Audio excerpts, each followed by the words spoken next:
So I'm Sean Kristoffersen. As Rod said, I'm a GP just down the road in Newtown. I'd like to thank Rod for asking me to speak, and Low Carb Down Under for organising these great conferences where we could get together. I'd also like to acknowledge Dr. David Lim, who works with me at Church Street Medical Practice. David introduced me to low carb. David has been practicing low carb for a lot longer. He has a metabolic interest in diabetes and has a wealth of knowledge and has contributed a lot of the patient data for today. So thank you to David. Thank you also to Dr. Stephen Finney, who, as you can see from his presentation, has done decades of research which has allowed doctors like myself to be able to practice with scientific integrity, to have an evidence base behind the way we practice. So I'm very grateful and also thankful that you travelled across the ocean to come and be at this conference. So you might be asking to yourself, well, you probably won't after Dr. Finney's talk, why do we need low carb? A lot of the media in the last 12 months, particularly here in Sydney, talks of, and this is a quote from a number of the articles, a tsunami of diabetes hitting Australia. So it seems to be worldwide, but we've really got a huge issue. The UK, The Guardian last year ran an article talking about how diabetes may in fact overwhelm or bankrupt their NHS, which is their equivalent of Medicare, just because of all the complications associated with it. Amputations in Australia due to diabetes are up 25% in the last 2 years. This is an article from earlier this year. But perhaps most heartbreakingly of all, a study done here at Sydney University quotes Alison Hayes as saying that in Australia, USA and UK, obesity or overweight in children under 5, so preschoolers and below, may be as high as 23%. And so Alison Hayes goes on to say that this means nearly 1 in 4 children in Australia is overweight or obese before they start school. So we're poisoning the young generation coming through.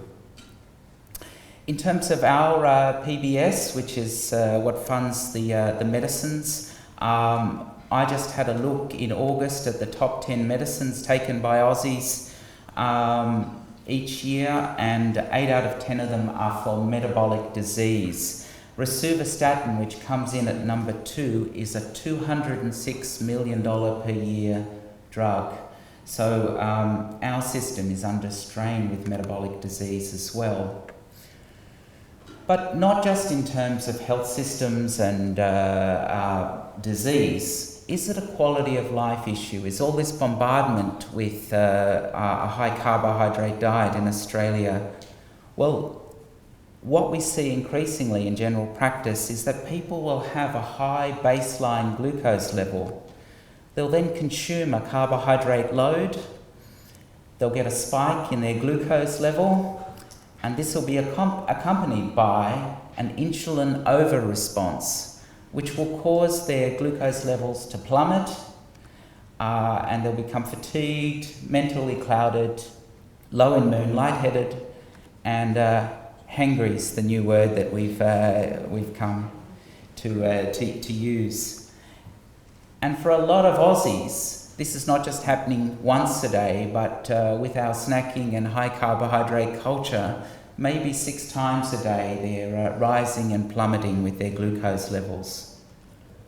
So what happens when we eat carbohydrates? Well, foods that are refined carbohydrates will quickly break down in the stomach and cause a glucose spike and then a subsequent insulin spike. Those insulin levels can remain high for many hours for a lot of Australians. And so we see a diet high in sugar and refined carbohydrates will lead in many Australians to a chronically high insulin levels, and as Dr. Finney has mentioned, inflammation. And we've heard a lot this morning about what inflammation does to our bodies. What we have known in the last 18 years at least, Dr. Finney's probably known for a lot longer, is that atherosclerosis, or what is colloquially known in the community as hardening of the arteries, is in fact an inflammatory disease. That is, it's driven along by inflammation. And this is a very good diagram from the Cleveland Heart Lab. And I'll just highlight the fact that inflammation begins at the start of the process, and then as we move onwards, we get calcium buildup, a plaque forming, which is the start of blockage of the artery, and then eventually that plaque ruptures, lets out a clot, and we have a heart attack or a stroke. But I hope you can see, with reference to inflammation, it's at the start of the process and it's driving the process along. It's there the whole way along. So we have chronically high insulin levels leading to inflammation, driving chronic disease, and for a lot of Australians, it's causing their fat cells to take up fat. It's causing storage or take-up of fat within the adipocytes. And so one of our briefs as GPs is to take scientific concepts and break them down for the average person. And so what happens when we consume glucose is that insulin is released by our body, and it causes a gate called a GLUT4 receptor to open in the cell, and the glucose is taken up for energy within the cell. However, that process is being overwhelmed, and so what we have now are high levels of glucose bombarding our system, and so we're getting a type of pushback from our cells. So we're releasing the insulin, but the cell's saying, I can't handle this, too much, no way. And so the body's producing more and more and more insulin to try and ram that glucose into the cell. And that comes under the technical term of insulin resistance. And so we can picture insulin resistance as the trunk of a tree driving along a lot of diseases. Obesity, type 2 diabetes, cardiovascular disease, obstructive sleep apnea, acne, polycystic ovarian syndrome, fatty liver disease, which has been mentioned earlier, and then with the polycystic ovarian syndrome, tragically for a lot of Australian ladies, female infertility. High blood pressure, and Dr. Finney's alluded to some research regarding Alzheimer's disease and some cancers. And so the thing that is driving, that is at the root, is the carbohydrate overload feeding the insulin resistance and then blossoming out to all of these diseases. So we'll look at a clinical example. This is a gentleman who, I wonder if you'll notice looking at his insulin levels compared to, this is normal. He's got high fasting overnight insulin levels. He had a glucose tolerance test, so he had a glucose drink at our clinic, and then his insulin went from already high overnight fasting to soaringly high. This man will never lose weight. He's constantly in fat storage mode, and as we've heard earlier this morning, he's constantly in a pro-inflammatory state.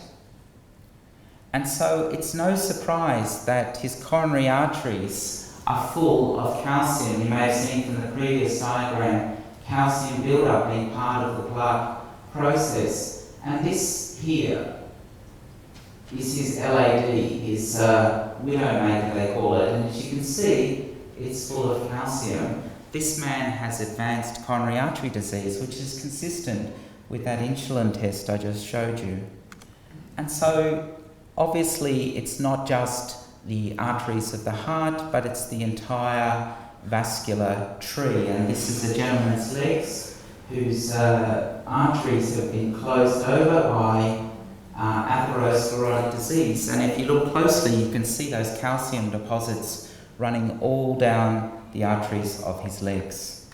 This is a gentleman who came to see me, and he'd lost most of his toes due to diabetes. And on the day that he saw me actually he had a massive new ulcer on his heel, actually his lateral malleolus, but and I could see he was heading down the road of a foot amputation. And I remember talking to you last night about being on that pathway yourself and it scaring you into doing something about it. The entire vascular tree, as you know, goes right through our bodies, and the most vulnerable blood vessels are perhaps at the back of our eyes, where our retina is. And this is a normal, beautiful human retina. Here's a lovely view of the optic nerve, and these beautiful, healthy branches, tiny blood vessels branching out. And this is a local person with insulin resistance, and you can see that the blood vessels have actually become brittle and they've burst. Diabetes is the leading cause of adult preventable blindness in Australia. So as family doctors, we have an opportunity to explode a lot of myths in the community. And I'll go to myth number one, which I hear all the time because I get these glucose tolerance tests back and people have high sugar, high insulin, and they tell me I don't eat a lot of sugar. And a lot of people feel that because you don't scoop 3 teaspoons into your cup of coffee, that you don't eat a lot of sugar. If we take what the WHO recommends, which is less than 12 teaspoons of sugar a day, their recommendation recently has been that if we can get less in, preferably 0 from my point of view, but less than 6 teaspoons per day, there will be further health benefits. But the average Aussie is consuming 27 teaspoons a day. That's each of us. On average, 27. So we're consuming substantial amounts of sugar. And it's easy to think of soft drinks as being a culprit, and yes, Mountain Dew stands out. But iced tea contains a lot of sugar per mil. Oat milk, chocolate milk, but most of them, 17 teaspoons of sugar. And the Humble Powerade, which a lot of people have after their workout, contains a staggering amount of sugar. A lot of sugar is hidden in the sauces, and I try and tell people this. Quite a lot per weight volume. The Humble Mars Bar, no surprise that it has a lot of sugar. But a lot of tinned fruit contains a staggering amount of sugar in the syrup. Baked beans is another culprit in the sauce surrounding the beans. And Thousand Island sauce, a favourite at Aussie barbecues, a huge amount of sugar in that. Barbecue sauce, even more. The only way they can disguise the absurd sweetness is to salt it down so that the salt is overcoming the sugar.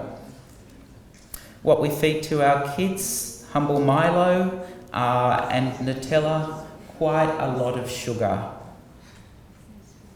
And even things that are marketed by health food companies as so-called healthy snacks are full of lots of sugar, including dried cranberries, which contains a staggering amount of sugar. So we'll just move on to myth number 2. Saturated fat consumption causes heart disease, and I think Dr. Finney's done a lot to debunk that this morning. But a BMJ, British Medical Journal, review last year found that saturated fats are not associated with all-cause mortality or cardiovascular disease, stroke or type 2 diabetes. That was a review that they conducted, multi-author review last year. I'll quote from some of Dr. Finney's work. I actually contacted Dr. Volek to get permission to use this slide. But a study that Steve conducted with Jeff Volek found that a high-fat diet, as you've heard already this morning, actually reverses quite a number of all coronary risk factors. And so a case example here of a gentleman, he's 40 years old. His mother had had a heart attack in the 40s. So this is a man who actually was a paramedic and seen a number of heart attacks in his job. Was rightfully scared of his future. He'd been on a ketogenic diet for the past 3 months, and his total cholesterol was 8.7, which gave his GP and his family members apoplexy as they saw that number. Triglycerides, you'll note, are very respectable at 1.0. His HDL, or good cholesterol, was great, 1.6, good for a male. Yes, his LDL was a bit high. But then if you drill down and look at his ratios, he had a very good triglyceride to HDL ratio, and again, a measure of his bad to good particles was very, very good at 0.85, the ApoBeta-A1 ratio. He was quite keen to see what his particles were looking like, so we did some further testing. And as you can see, there's a strong bias towards type 1 and 2 LDL. And so if we look at the bad particles, the so-called atherogenic particle size is 3 to 7, he had virtually none of those circulating in his system. You'll also notice with the green a point that he has quite a decent amount of good cholesterol as well. And his average particle size was quite healthy, so it made him type A or less risk of disease. He was quite keen though to explore it further, and so we went on to a coronary calcium score. David Lynn would be very happy about that. And as you can see, his arteries are in good shape. In fact, it was a score of 0, so he had no evidence of any calcification at all. And the one over the far sides is LAD, you can probably see marked there, completely free of detectable disease. So myth number 3, and I think Stephen Finney's mentioned this now. This is, as you can see, a picture of a dual-fueled car there, a hybrid. Myth is that carbohydrates are an essential macronutrient, that we absolutely must have them. Steve's already mentioned that although glucose is the primary fuel used in the brains of most Australians, we can do quite well, and perhaps even better, running on ketones, and he cited some research regarding that. Professor Westman, who's a very prominent low-carb expert, wrote an article in the American Journal of Clinical Nutrition concluding that during starvation, an adequate amount of substrate for the CNS is provided through gluconeogenesis and ketogenesis. In English, for people who find that a bit of a mouthful, that means that the brain can obtain its fuel from the breakdown of protein and the breakdown of fat to run quite adequately in a low carbohydrate state. We also have discovered that the aging brain utilises glucose less well. And when you combine that with the effects of insulin resistance, which again has been implicated in Alzheimer's disease, you can see that for brain functioning, ketones are a wonderful substrate. Myth number 4, exercise is essential for weight loss, and I know we've got some exercise physiologists in the audience. Emphasis on the word essential. Exercise is wonderful for a lot of things, and I recommend it every day to so many people, but is it the essential component of losing weight? Well, this is a case study for some patients in our practice who weren't engaged in regular exercise but went on a low-carb, high-fat diet. And as you can see, over the months there was quite a substantial weight loss achieved in the absence of exercise through eating LCHF.